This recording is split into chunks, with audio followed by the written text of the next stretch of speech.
Welcome to the NBA Coast to Coast podcast brought to you by lineups.com. Nate and Josh closing out the work week here with you guys. Got 8 games on the slate for Friday. We're going to be taking a look at some best bets. We've also got player props in this episode, so make sure you are subscribed to that channel. Continue to follow along with us for the rest of this season. Let's kick it off with this Nuggets and Bucks game. Nate, talking about an over on a really low total here in Milwaukee.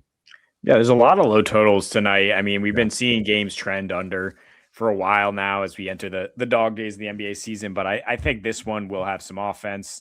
You look at the spot for the Nuggets, back-to-back and third and four nights, and not necessarily like they tax themselves a ton against the Wizards. So, I mean, that was lower scoring, sure, but this is going to be a bit of a different challenge in Milwaukee because they're a legitimate NBA team. But their defense, in this post-Jokic injury situation, they've had 3 of these spots, third and four nights. 122 defensive rating, and the games have averaged 232. And that's, some of them played at an extremely slow pace. So it's not even like a situation where they're out running with anybody. It's just the Nuggets being extremely efficient. They are third in free throw rate. They don't score in the paint without Jokic. They're second lowest in that regard. And they're getting a lot done from the perimeter, and that's perfect against a Bucks drop defense that is really, really bad against the three. I think 4th worst in January. 27th overall in defensive rating. And then on the other end, Denver struggling down low. Even, Joe Val came back last night. How much can he go on a back-to-back? But in January, they're 25th in paint points allowed and 29th in second chance points allowed. So I really like Giannis to just, if he's properly motivated, to just go out here and wreak havoc, get at least 30 on his own. The Bucks stuff kind of follows suit. We know Bobby Portis and co. step up at home.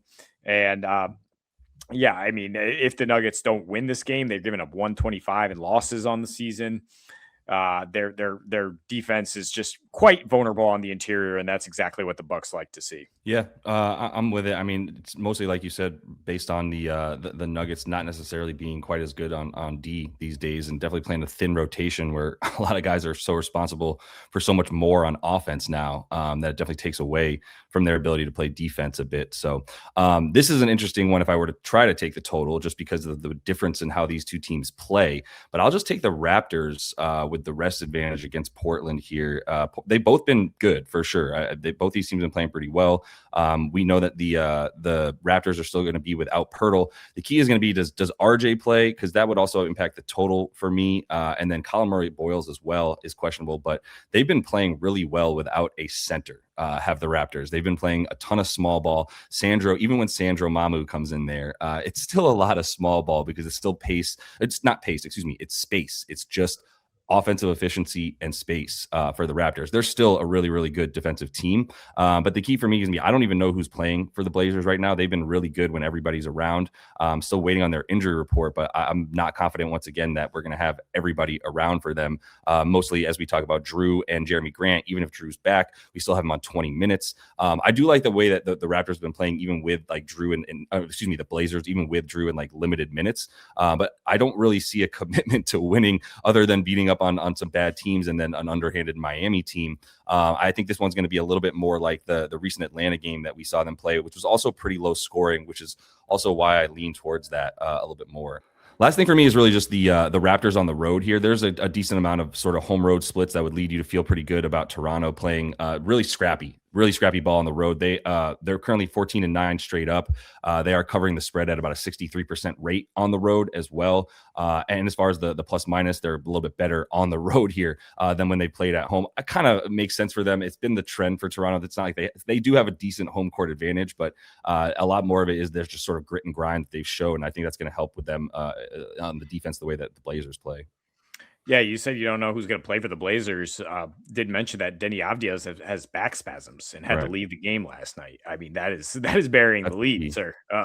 So yeah, definitely don't trust the Blazers without that man. And if the Raptors can get RJ Barrett back in there, this is great value. I mean, Raptors are damn good. Like they have the occasional slip up, but yeah, we've covered it. Like when they have RJ Barrett, they've gone on like multiple 5+ game win streaks. They're tough, man. So are the Suns. And this is a very high total, for a Phoenix Suns game. The Atlanta Hawks, they've had some terrible defensive performances. You can't really blame it on Trae Young. Just maybe the specter of Trae Young being around kind of hurt their defensive principles. And they're starting to gel a little bit more defensively. You look at in the month of January, Atlanta is 10th in defense and 28th in offense and 29th in home games, which they haven't had too many of. But I don't really expect them to light up the Suns. Nobody really lights up the Suns. This number has gone under 10 of the last 11 Suns games, and they only got close with Brooklyn because of an insane shooting output from both teams. Shooting outlier with Miami and the incredible pace that Miami plays with. And while Atlanta's playing with good pace too, they're still 8-4 to the under in their last 12.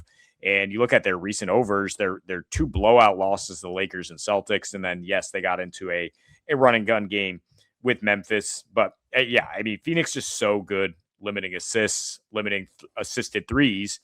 And that's what Atlanta's been scoring off in this post Trae Young era. They're second in percentage of points off the fast break, number 1 in assist rate, and really 4th highest assist to 3 ratio. On the other side, they're doing much better protecting the rim, limiting spot ups. Phoenix is solid offensively. They're not world beaters. So I just think there should be some good defense here in a pretty close game. Yeah, I agree. I mean, that defense for Phoenix, I still just go back to the beginning of the season when Ishbia went back at Bill Simmons, because Bill Simmons said this might be the worst defensive team in the league, talking about the Suns. And then the Suns owner was just like, no, that's not true.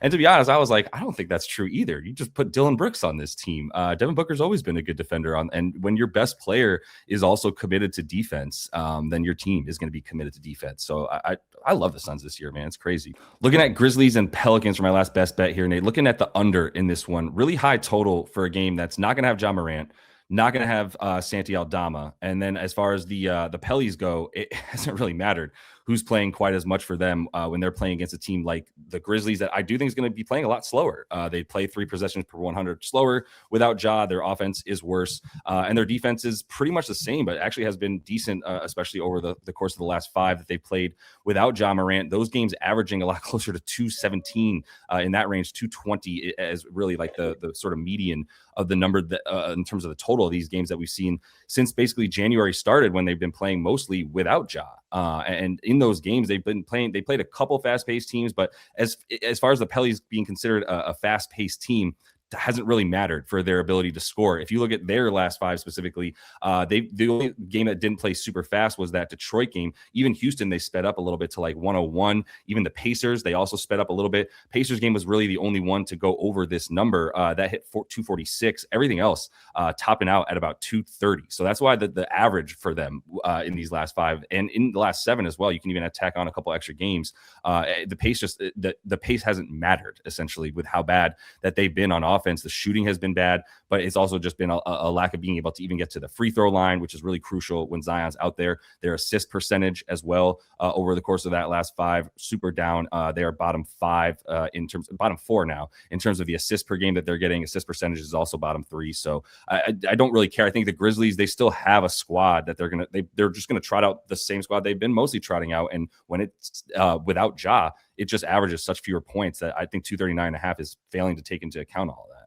Yeah, I'm surprised this is up 6 points from open when we see Ja ruled out. And Santi Aldama, who's underrated for that offense for sure. I mean, you're going to get a lot of Jock Landale in there, just kind of bruising it around. As far as the Pels, yeah, they average 6 points per game fewer on the road. So love fading them when they're away from home in terms of the points. And lately, yeah, the pace, the last 3 road games have been like under a 97 pace. So very different in terms of the run and gun we've seen. But going back to my thoughts on the Bucks game, Giannis to kind of dominate, and there's some narrative stuff. I mean, he's got to back it up now because he called out all his teammates, right?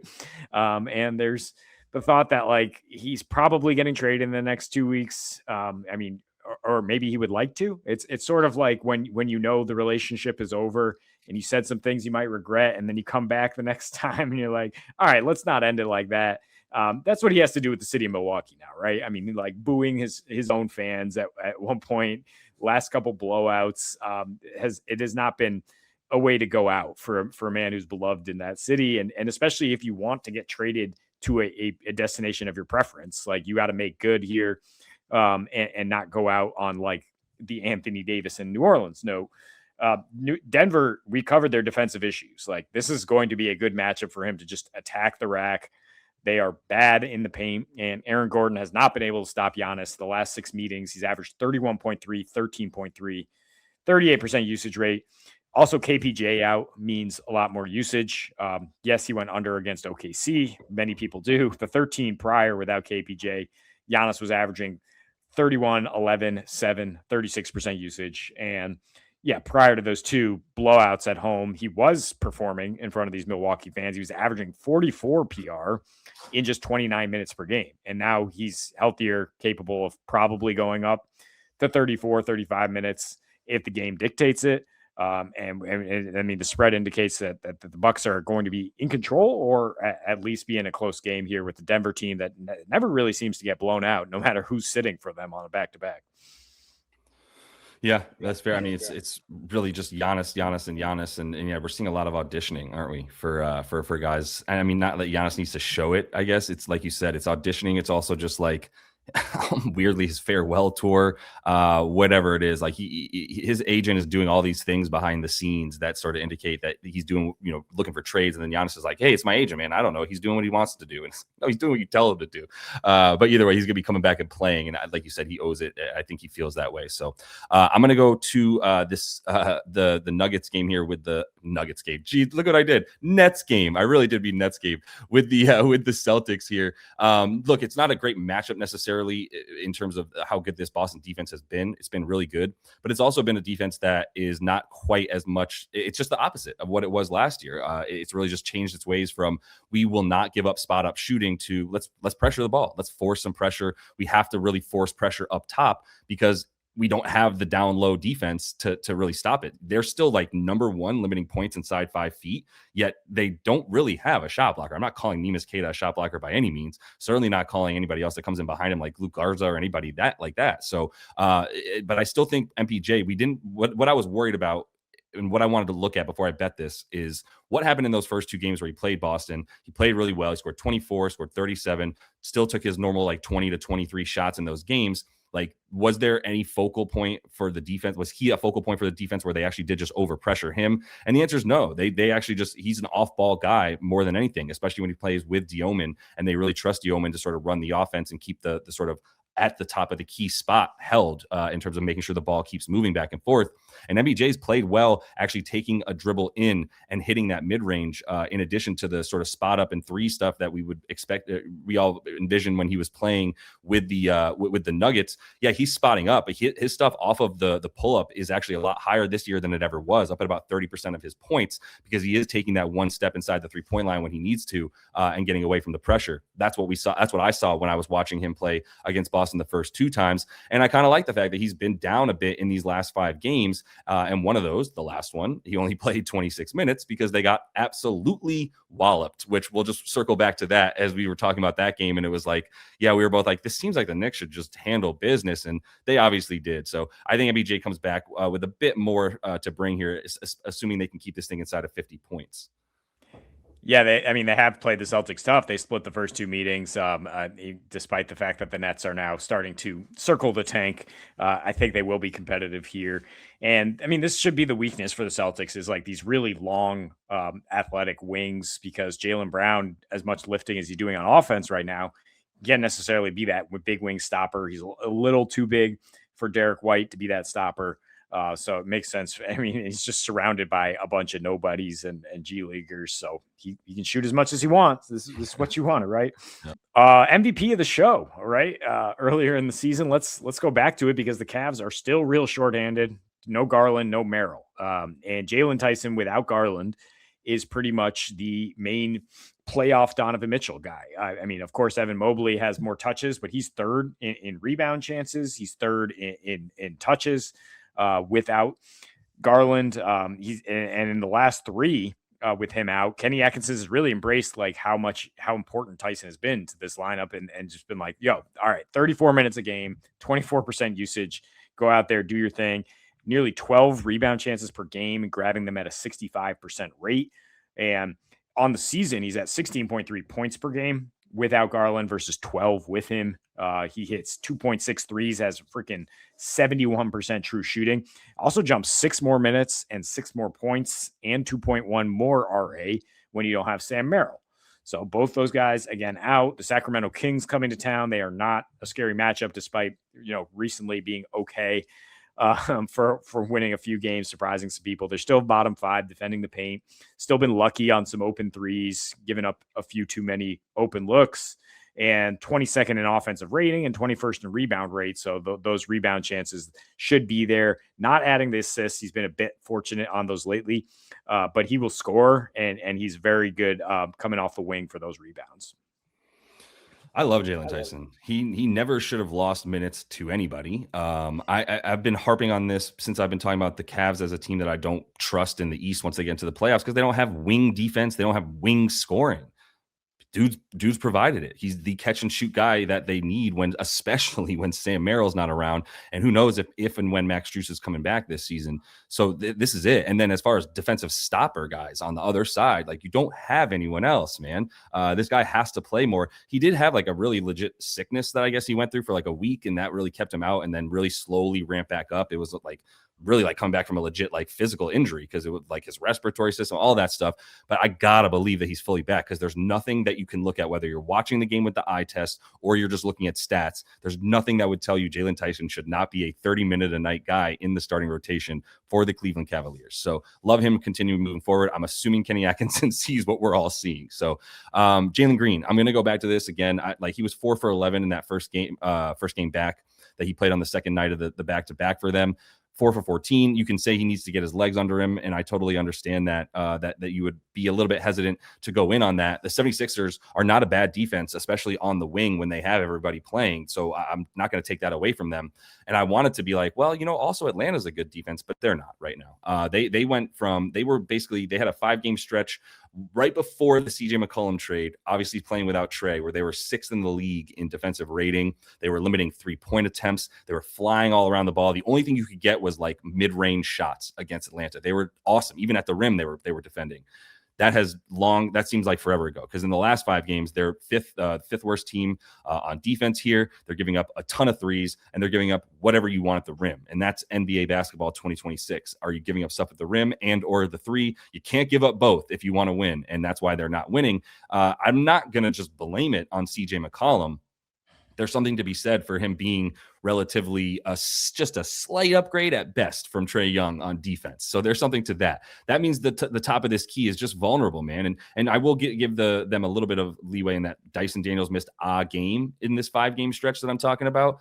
That doesn't matter. They're still like not really doubling the ball, and so it's Dyson on Booker, and I still don't care about that. I still think Book's fine. I think he'll dime up just fine. But that just leaves Jalen Green on the wing, either with it's not going to be Jalen Johnson on him at that point. There's just going to be too much down low that Jalen Johnson has to make up for, which is a reason that they've been giving up so much at the rim or at 3. It's like there's one dude who's really doing the off-ball work.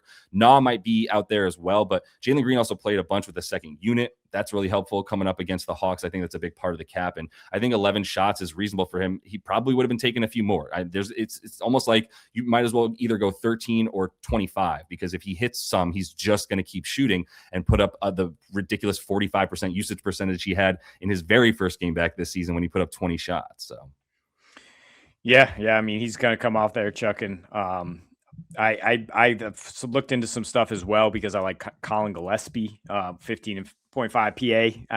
I don't think these guys are taken away from each other. I liked Grayson Allen, despite the fact that Jalen Green was coming back 2 nights ago. I think the Suns are just very balanced. And like you said, if Book is going to be out there setting the table and not necessarily looking to score on his primary matchup, then it should continue to be balanced, and opportunities should pop up for other guys. Absolutely. So that is all the time we have for you guys in this one. Definitely make sure to subscribe to the channel. We've got looks for you guys for this NFL weekend as well. So until we see you next, happy betting.